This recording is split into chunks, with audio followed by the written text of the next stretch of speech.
All right, good morning, y'all. Apologies for yesterday. Yesterday morning was pretty rough for me. So I'm going to get this up.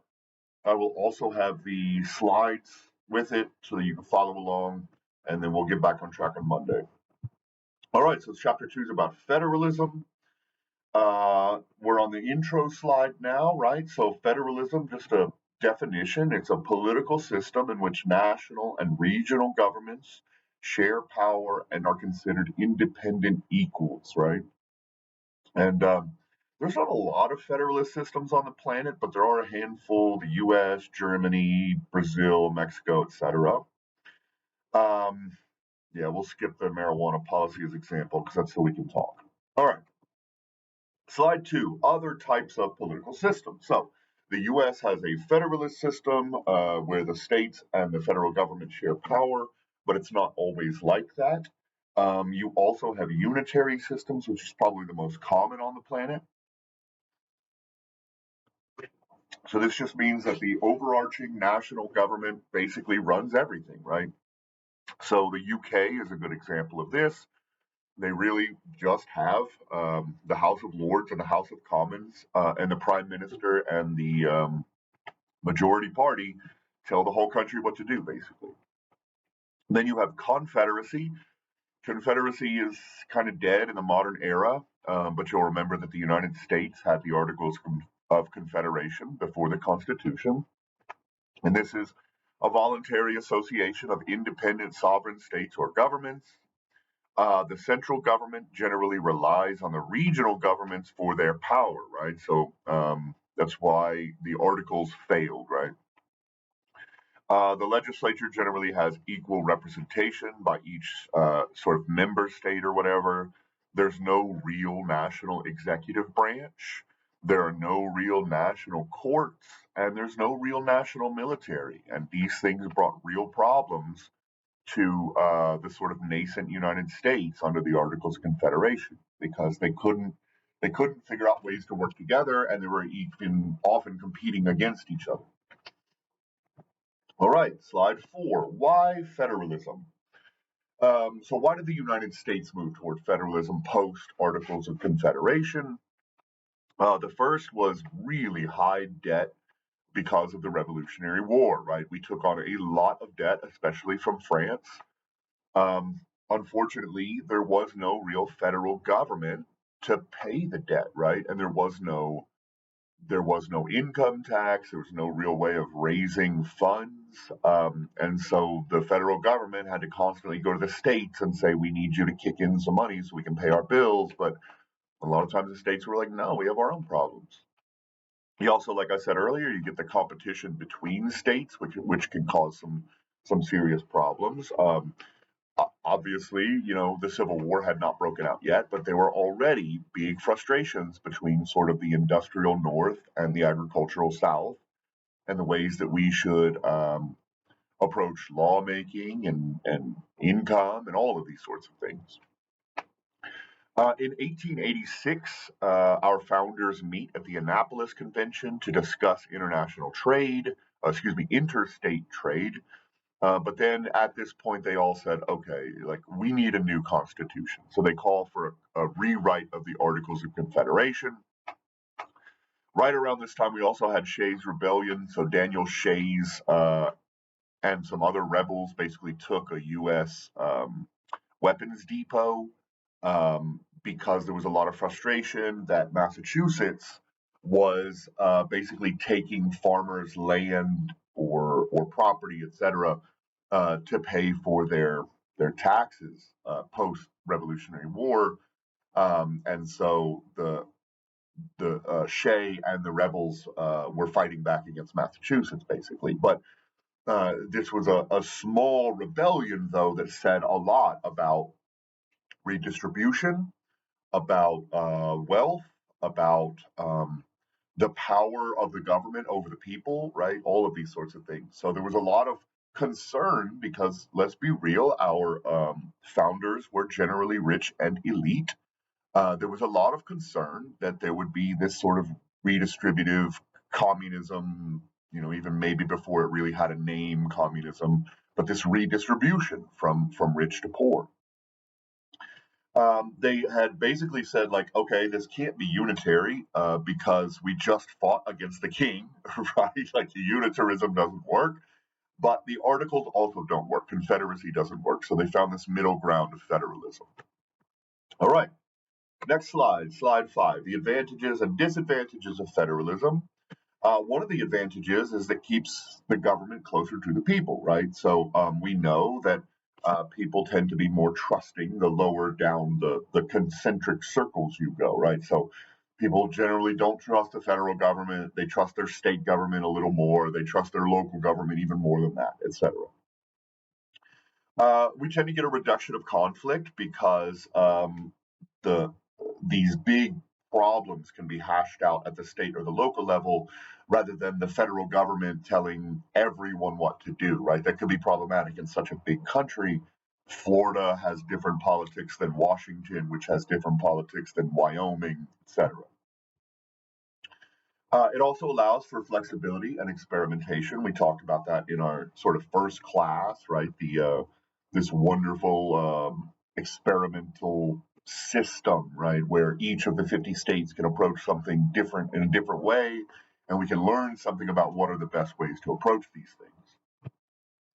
And then finally, there are some national goals that are actually made easier by implementation by people at the state and local level, right? When you have state and local experts who know their region, their area, whatever, it's easier sometimes for the federal government to pass down, say, okay, this is what we'd like to do, but we're going to have sort of the lower level state and local implement it, right? And so that was sort of the approach for the Affordable Care Act or Obamacare. Okay, what are the disadvantages? Next slide. Complexity and confusion, right? This is one of the great things about the unitary system is that you know who to blame when something goes wrong, right? Like it is the political party in charge, the prime minister's party, right? And once the prime minister's party can't get their people to vote in line, then the government falls apart and there's a new election and they pick a new government.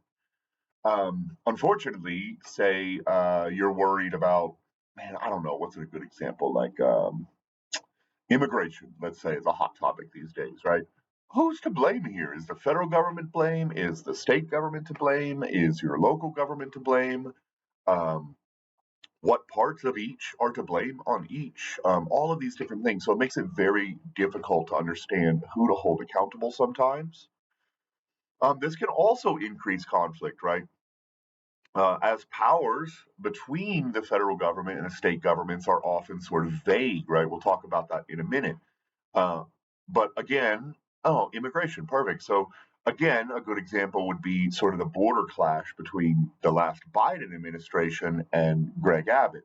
Because the courts have generally ruled that the federal government is in charge of most immigration, and yet Abbott, the Texas governor, whether it was politics or real or whatever, said, you know, we want to get the Texas National Guard involved. You're not doing enough, etc. So there can be these sort of clashes.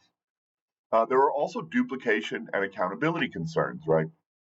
We talked a little bit about accountability above, but duplication is also a real problem. I mean, how many, let's say, how many man, what do you even call that? Like policing organizations are in this country, right?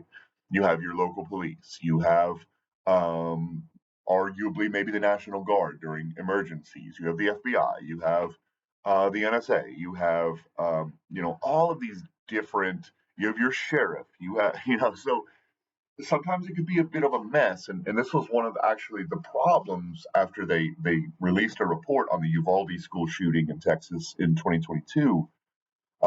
This was one of the problems and why it took them an hour to go in because there was this huge mess of like there's 5 different law enforcement organizations here. Who's in charge? What do we do?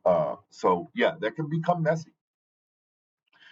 It makes national policy coordination more difficult sometimes. And you can get inequality in government services. So if you look at a place like Mississippi, there, you know, say you get food stamps in Mississippi versus Oregon or Washington, they are going to be wildly different, right?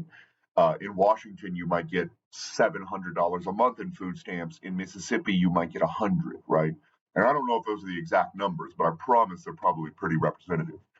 And so, yeah, we know that the South tends to dole out a lot less largesse than the North or the West. And so you can get wildly different levels and services. All right, next slide. Federalism and the Constitution. So we should talk about the Constitution and the powers. There are different powers in the Constitution, right? You have the enumerated powers of the federal government.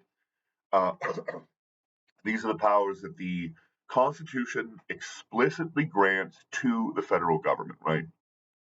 Um, you should also know about the Supremacy Clause, right? The Constitution also says that when there's an argument about whether the federal or the state has power, the federal government always wins in these enumerated powers, right? So the states must basically bow to the federal government. Um, you have exclusive powers, which only the federal government has rights over, right? So, of course, the military, we learned our lessons under the Articles of Confederation. So the military is a federal power. The declaration of war is a federal power, and the regulation of commerce between states, federal power, and between nations. And then finally, you have concurrent powers, where both the federal and the state governments have some say. Um, or that they both just enjoy widely, like taxation, right? The states used to be able to tax until I think it was the 22nd, no, anyway, 19 to 21 ish. Um, so you're talking about the 1910s, 1920s is when the federal government first got the right to an income tax, right? The federal government couldn't tax you prior to that, while the states could. All right, next slide. Federalism in the Constitution continued. So we have implied powers as well, right? The founders could not imagine every power needed. I mean, think about like space technology or, I don't know, like regulating satellites, these sorts of things. Like, obviously, Alexander Hamilton and Thomas Jefferson weren't thinking about these things. But they did say, okay, there are probably going to be some powers that the federal government will need in the future that we can't really foresee, right? And so they put in the general welfare clause. Like it basically says, like, if a power is not enumerated to the federal government, it will go to the states, unless there is some need for the federal government to step in for the general welfare of the people, right? Really vague, and this has been fought about a lot. There's also the necessary and proper clause. The federal government can take a power if it is necessary and proper to the functioning of our government. Again, very vague. So this almost always comes down to the courts. Let's see, what are the state's obligations? The first is the full faith and credit clause. So all states must grant full faith and credit to other states' laws and contracts, right? And so this sometimes can get a little bit messy or political, right? For instance, Loving v. Virginia. Before Loving v. Virginia was decided by the Supreme Court in the 1970s, if you were of mixed race in the United States, you could not legally marry. Um, and so when Loving was passed, a lot of the South basically said, we're not going to accept your, they used to call it miscegenation, your miscegenation marriage in the South. And the federal government said, we have this full faith and credit clause. We'll bring the hammer down on you, right? And it's kind of the same thing. In 2014, I believe it was, gay marriage was allowed in the United States. And again, some of the southern states said, we're not accepting that. And the federal government stepped in and said, to hell with that. Yes, you are. Supreme Court said so, and it's in the Constitution. So yeah, it can get a little messy, but other things they have to worry about other than marriages are like wills, right, and estates, contract law, these sorts of things. So if it's done in another state, you must give it full faith and credit in your state. You also have the Privileges and Immunity Clause, which says that states cannot discriminate against the citizens of other states, right? You can't stop them from moving to your state. You can't give them lesser benefits. You can't, all of these things. A citizen is a citizen, right? Okay, federalism and the Constitution continued. Um, we will talk about the Electoral College. The Electoral College is at this point, I think, is pretty denigrated across the world. It's quite criticized, especially by like democratic theorists. A lot of democratic theorists actually suggest that the United States might not really be a democracy because of this exact thing, or at least in part because of the Electoral College. When you have lesser number of voters actually picking the president than the greater group of voters, like that's a real problem in democracy, right? So basically, what happens is you don't vote for the president. Um, no American citizen votes for the president except the delegates, right? Which is another criticism of democratic theorists. Like, you should be voting, right? But no, that's not how it works in the United States. You vote for a state delegate who then aggregates all the votes from each state and then votes for the president. So your vote is not for the president, period. You vote for a delegate. Um, the delegates, as we decided, or as we talked about in the first class, are decided by the 10-year census, right? They count every head, then they redistribute the House of Representatives seats. So you can see here all of the seats. California has 54, Texas 40, et cetera, et cetera. I would say there are only about 7 states that matter in elections anymore. You got Arizona, Michigan, Wisconsin, Pennsylvania. Um, let's see, Georgia is kind of up there now. So, but you only have this very small handful of states that actually matters, right? Because the vast majority of states are either heavily blue or heavily red because of gerrymandering, and there's no real changing it. So in Texas, we don't matter. Like, everyone knows we're going to vote red. It's going to go to the Republican Party. Um, our vote literally does not matter in the national election. The only ones that matter are those sort of swing states, right?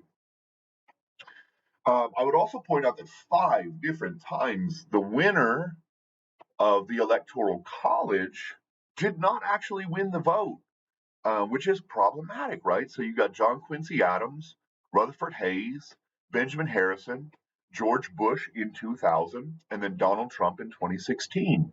Um, Trump got smashed by Hillary in the popular vote, uh, and yet somehow pulled out the presidency. So this is the kind of thing that people criticize, Democratic theorists criticize. Okay, on to the next: federalism and the Constitution. So the Bill of Rights. The Bill of Rights is the first 10 amendments in the Constitution. Basically, the Federalists, which was Alexander Hamilton's party at the time, said, okay, we want a strong federal government. Here's the Constitution. And Jefferson and the Anti Federalists, Thomas Jefferson, said, okay, we're okay with the Constitution, but we're not going to sign it unless you add the Bill of Rights. These 10 amendments that sort of limit the power of the federal government and say what those limits are. And so they sort of came to this compromise. Okay, we will sign the Constitution, but the Federalists will also allow and sign the Bill of Rights. The one that has to do with federalism is the 10th Amendment, and it basically says the powers that are not delegated to the U.S. federal government by the Constitution, nor prohibited by it to the states, are reserved to the states. Right. So if it's not enumerated in the federal Constitution, then the power should be assumed to be a state power. Right. But it's very vague. Right. It doesn't say much about these things. Right. Taxing and spending, making laws and enforcing them, regulating trade, eminent domain, right? Eminent domain is when a state will take your property and build a highway or something on it, right? So these are really vague things. They remain often pretty vague to this day. Okay, the next one: federalism and the Constitution. I wanted to mention the 14th Amendment. So we fought the Civil War between the North and the South. obviously the North wins, and they established the 14th Amendment to the Constitution, which says that states are prohibited from depriving citizens of their rights and privileges of citizenship, and they must be allowed due process and equal protection to all citizens, regardless of religion, race, color, whatever. So basically, this was a protection for former slaves who had been freed at the point. They are to be allowed voting. Desegregation is to happen immediately, and there will be a reapportionment of the legislatures. And while gerrymandering does exist for 150 years or so after the 14th Amendment was signed, you could not racially gerrymander, right? So, and this is kind of like touchy. Like, is it racial or is it political or is it this? Is it income? Whatever. But the courts and the federal government said you absolutely cannot. You can gerrymander, right? But you can't do it based on race because of the 14th Amendment. But I would say contemporaneously, the most recent Supreme Court has kind of dropped all that and said, yeah, I guess we could gerrymander on race again. So it's a pretty right wing court these days. And that sort of 14th Amendment is losing power under the current sort of Supreme Court under the last 10 years or so. All right, the next one is slide 12. So I just wanted to talk about how federalism in the United States has changed over time, because it has been sort of wildly different. Dual federalism lasted for a long time, right? So this is from the signing of our Constitution in 1789 to about 1933, right when FDR comes into office, and sort of the Great Depression and World War II and all this stuff start to kick off. But before that, basically the national and the state governments had what are known as separate spheres of authority. They tried to keep everything very distinctly different. And the Supreme Court generally held that the states were supreme to the federal government, which is odd given the supremacy clause in the Constitution, but it is what it is. And a good example of this is the maybe the worst case in American history, the Dred Scott case. Basically, Dred Scott's owner had taken him to Illinois, where black people were free. And Dred Scott's owner died, and so Dred Scott said, "Well, then I'm free. Like I'm just taken off, basically." And he sued for freedom under the national laws. Well, unfortunately, the Supreme Court struck down the Missouri Compromise and said that slavery was a state's right, and because he was a slave in his home state, and the states have to respect each other, like we talked about earlier, that he had to remain a slave until he died. So, pretty awful case, but it kind of gives you an idea of the taste of they were giving states power rather than the federal government. The next period of federalism is cooperative federalism. So this kickstarts under FDR, who you see pictured here. And it goes from about 1933 until about 1964, when LBJ makes some changes, and we'll talk about that, Lyndon Johnson. But under FDR, basically, we made a lot of changes, right? We have a Great Depression on, one of the greatest depressions America's ever seen.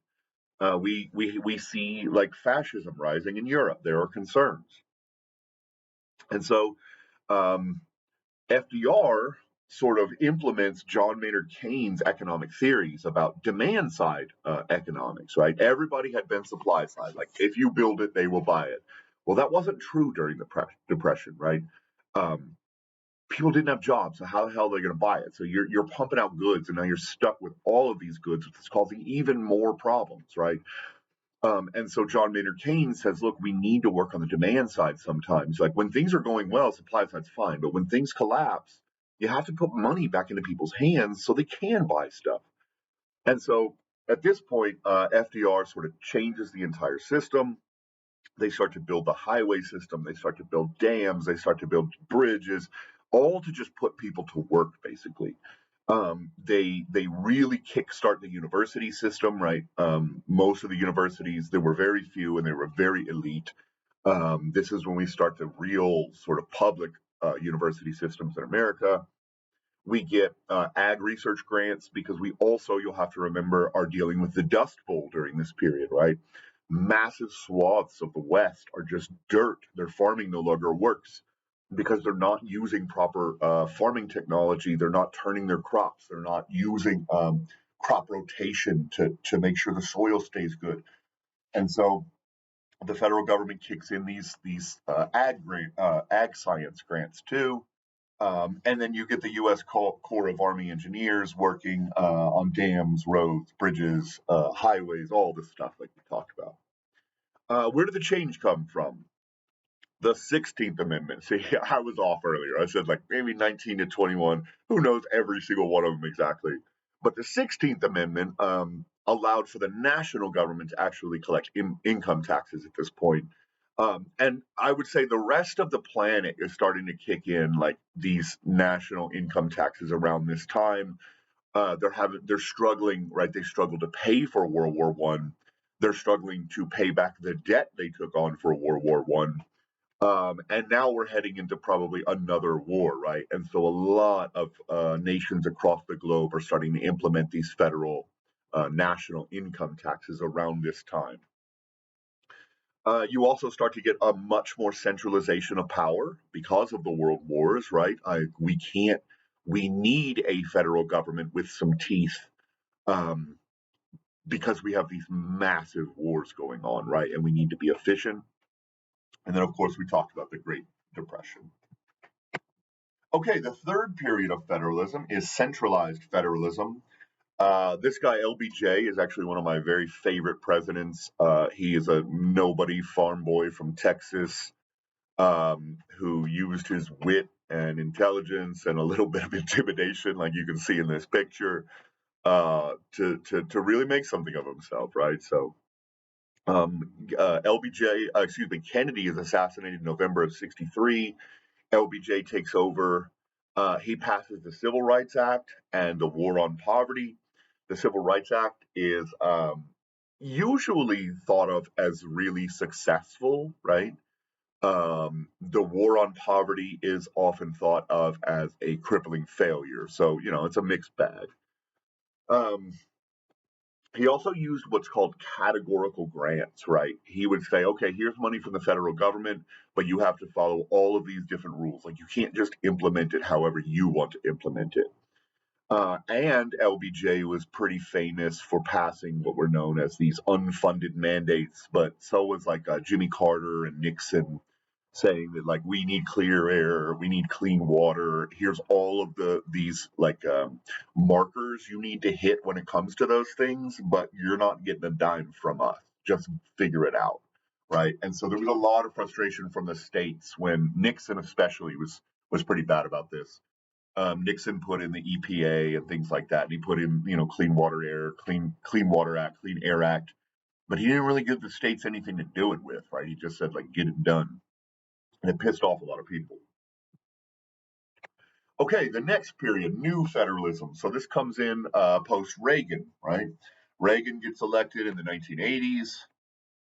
In 1980, after Jimmy Carter leaves office, um, you know, Reagan is a sort of states' rights advocate, and so he wants to sort of return power back to the states. He says we're ending these unfunded mandates and these grants, these block grants or categorical grants that say you can take the money, but you have to spend it this particular way. He says we're not doing this anymore. Um, the ironic thing though was that a lot of corporations kind of pushed back at Reagan, which was kind of interesting because you know usually the Republican Party is seen as the party of corporations and business, whatever. But a lot of them were like, look, you know, the former system isn't the greatest system on earth, but it's sure as hell better than having 50 different like state laws that we have to figure out for our, say you're McDonald's, right? And you want to open stores in all 50 states. Well, now you have to figure out every single state's different laws and intricacies, and you're going to have to hire advocates and legal experts from every single state. And so there was a little pushback. Like we kind of liked this one rule for everyone, this one size fits all policy making. So, okay, the last slide is ad hoc federalism. So this comes from about 2002 when Bush comes to office to the present day. There's no real philosophical direction anymore, right? Like LBJ obviously was very leftist. He wanted to bring, leftist sort of federal government powers to the government or to the United States. Ronald Reagan was the opposite, right? He's a right wing. He wanted states' rights. So, philosophically, he pushed for that. Well, it's not really like that anymore. It's more of like, okay, what will benefit me and what won't, and that's the thing I'll support. So it's not about like ideology anymore, or states' rights, or the federal government is necessary, to kind of depending on which side you're on. It's just partisan. Like, what will be benefit me in the long term, or even the short term? What'll get me more votes? All right, I think I'll leave it there. Thanks so much for being here. I will see y'all on Monday. Have a wonderful day.